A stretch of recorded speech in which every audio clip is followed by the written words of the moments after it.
You must always start with the Circus Performer's crack with the whip behind when you're first learning. So, starting with it behind you, that means that we can now drag the whip up in the air, dragging it across the ground, lifting our arm up, as you will see. Then we don't need a lot of muscle to bring it back down again. I'll bring it up to the vertical position,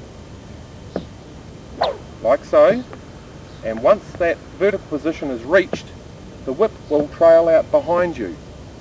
The whip doesn't touch the ground. When you draw it forward, you will be throwing a loop in the whip.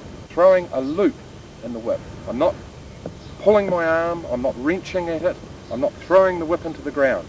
I'm allowing the whip to roll, to roll. Notice with my arm that I bend at the elbow coming down. Straight. I bent at a point, my arm was completely vertical, and then at that point I started to pull my elbow down and then straighten my arm coming down to the rest position, which is down by your side. I started in there, I'll end up out there. That means that the whip is clear to move away from the body.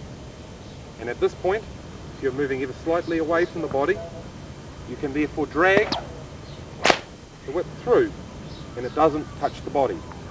It is quite important that we don't break at the wrist too hard. I'm just throwing the loop down the whip. So when you're first learning, keep quite a rigid wrist and use your thumb. The thumb has a better point.